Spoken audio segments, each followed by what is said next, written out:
গর্ভধারণের সবচেয়ে সম্ভাবনাময় সময় বা ফার্টাইল উইন্ডো চেনার অনেকগুলো পদ্ধতি আছে। একাধিক পদ্ধতি একত্রে ব্যবহার করলে গর্ভধারণের সঠিক সময় জেনে নেওয়া যায়। এই সময়ে সহবাসে দ্রুত গর্ভধারণের সম্ভাবনা বাড়ে। এই লেখায় গর্ভবতী হওয়ার সবচেয়ে সম্ভাবনাময় সময় নির্ণয় করার পদ্ধতিগুলো ও মাসিকের কতদিন পর সহবাস করলে সন্তান হয় তা নিয়ে আলোচনা করা হয়েছে। বাচ্চা নেওয়ার জন্য কত বছর বয়স থেকে চেষ্টা করবেন সেটি জানতে সন্তান নেওয়ার সঠিক বয়স আর্টিকেলটি পড়ে নিতে পারেন। সূচিপত্র: সাদা স্রাব পর্যবেক্ষণ, শরীরের তাপমাত্রা, স্ট্যান্ডার্ড ডে, ক্যালেন্ডারে হিসাব।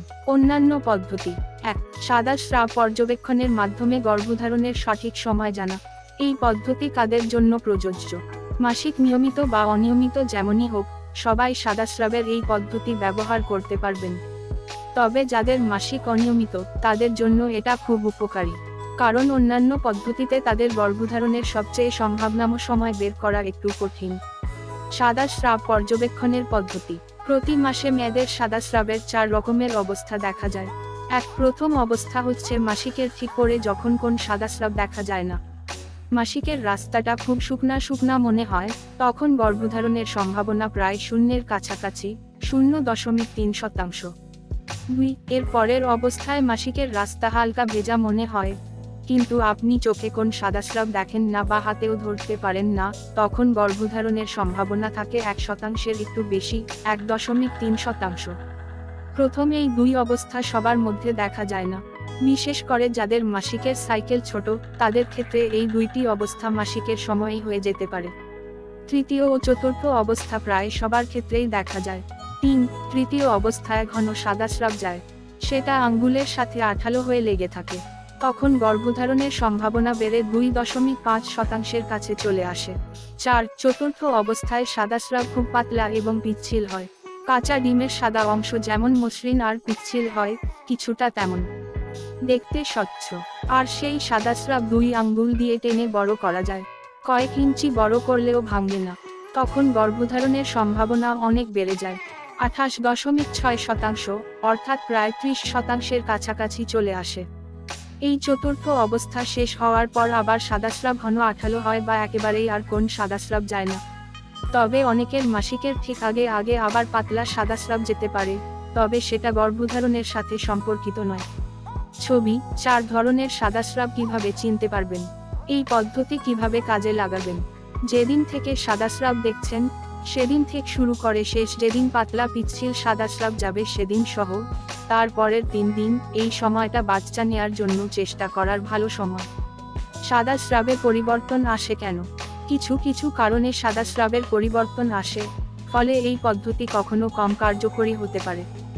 এর মধ্যে কয়েকটি হচ্ছে: সহবাস, সহবাসের সময় লুব্রিকেন্ট বা পিচ্ছিলকারী কোন কিছু ব্যবহার করা, কিছু ওষুধ, শিশুকে বুকের দুধ পান করানো, জন্ম নিয়ন্ত্রণ পিল সেবন করা, জরায়ুমুখের কোন অপারেশন, যোনিপথের কোন ইনফেকশন। 2. শরীরের তাপমাত্রা মেপে গর্ভধারণের সঠিক সময় জানা। দ্বিতীয় পদ্ধতিটা হলো শরীরের তাপমাত্রা মেপে সবচেয়ে সম্ভাবনাময় সময় বোঝা। তাপমাত্রা মাপার পদ্ধতি: মাসিকের পর পর শরীরের তাপমাত্রা কিছুটা কম থাকে। ডিম্বাশয় থেকে ডিম্বাণু বের হওয়ার পরে, অর্থাৎ যখন ডিমটা ফোটে, তখন একজন নারীর শরীরের তাপমাত্রা খানিকটা বেড়ে যায়। না মাপলে এই পরিবর্তন সাধারণত বোঝা যায় না, কারণ এটি খুবই সামান্য, 0.2 ডিগ্রি সেলসিয়াস বা 0.4 ডিগ্রি ফারেনহাইটের মতো। কিন্তু আপনি প্রতিদিন শরীরের তাপমাত্রা মাপতে থাকলে, কখন এটি বেড়ে গেল সেটা আপনি ধরতে পারবেন। এক্ষেত্রে একটা রুল মনে রাখবেন: 6 এর পরে 3 আনা, 6 দিন কম তাপমাত্রার পরে টানা 3 দিন বেশি তাপমাত্রা থাকতে হবে। কত বেশি হবে? কমপক্ষে 0.2 ডিগ্রি সেলসিয়াস বা 0.4 ডিগ্রি ফারেনহাইট। একদিন তাপমাত্রা এসে সেটা আবার চলে গেলে তা হবে না। বিভিন্ন কারণে তাপমাত্রা হঠাৎ বেড়ে যেতে পারে। একটানা বেশি তাপমাত্রা থাকতে শুরু হওয়ার পরে 3য় দিন পর্যন্ত ফার্টাইল উইন্ডো থাকে। এই বেশি তাপমাত্রা যতদিনই থাক, ধরে নিতে হবে 3 দিন পরে ফার্টাইল উইন্ডো শেষ। সঠিকভাবে তাপমাত্রা মাপার নিয়ম: কখন মাপবেন? ঘুম থেকে ওঠার পরে, কোন কিছু করার আগে, বিছানায় থাকা অবস্থাতেই তাপমাত্রা মাপতে হবে। প্রতিদিন একই সময়ে মাপার চেষ্টা করবেন, অর্থাৎ নিয়মিত একই সময়ে ঘুম থেকে ওঠার অভ্যাস করতে হবে। বিছানার কাছেই থার্মোমিটার রাখবেন। কোথায় মাপতে হবে? আমরা অনেকেই বগলের নিচে তাপমাত্রা মাপি। এখানে সেটা করলে হবে না। মুখের তাপমাত্রা মাপতে হবে। থার্মোমিটার জিহ্বার নিচে রেখে মুখ বন্ধ করবেন। কোন ধরনের থার্মোমিটার ব্যবহার করতে হবে? জ্বর মাপার সাধারণ পারদ থার্মোমিটার দিয়ে মাপলে এত সূক্ষ্ম পরিবর্তন বোঝা যায় না। ডিজিটাল থার্মোমিটার ব্যবহার করতে হবে। বিভিন্ন ফার্মেসিতে অল্প খরচেই এটি কিনতে পাওয়া যায়। এই পদ্ধতিতে ফার্টাইল উইন্ডো কখন শুরু হয় বোঝা যায় না, তবে কখন শেষ হচ্ছে সেটা বোঝা যায়। এই পদ্ধতি কিভাবে কাজে লাগাবেন? একটু আগে যে সাদাস্রাবের পদ্ধতি বুঝিয়েছিলাম সেটা ব্যবহার করে সাদাস্রাব যাওয়া যেদিন শুরু হয়েছে সেদিন থেকে গর্ভধারণের চেষ্টা শুরু করবেন, আর এই পদ্ধতি অনুসরণ করে তাপমাত্রা বেড়ে যাওয়ার তৃতীয় দিন পর্যন্ত চেষ্টা চালিয়ে যাবেন। তাহলে গর্ভধারণের সবচেয়ে সম্ভাবনাম সময়টুকু কাজে লাগানো হবে। শরীরের তাপমাত্রা কখন পরিবর্তন হতে পারে? মানসিক চাপে থাকলে বা ঘুম কম হলে শরীরের তাপমাত্রায় পরিবর্তন আসতে পারে। আবার শরীরের যেকোনো ধরনের অসুস্থতায় তাপমাত্রা বেড়ে যায়। শরীরের তাপমাত্রা মেপে ফার্টাইল উইন্ডো সঠিকভাবে কাজে লাগাতে প্রতিদিনের তাপমাত্রা একটি চার্টে নোট করে রাখতে হবে। হঠাৎ তাপমাত্রা বাড়লে এই বৃদ্ধির কারণ জানা থাকলে সেটিও সাথে নোট করে রাখতে পারেন। 3. স্ট্যান্ডার্ড ডে পদ্ধতিতে গর্ভধারণ করার উপায়। এই পদ্ধতি কাদের জন্য প্রযোজ্য? এই পদ্ধতি আপনার জন্য কার্যকরী হবে যদি আপনার মাসিকের সাইকেল কখনোই 26 দিনের চেয়ে ছোট না হয়, কখনোই 32 দিনের চেয়ে বড় না হয়। স্ট্যান্ডার্ড ডে পদ্ধতি।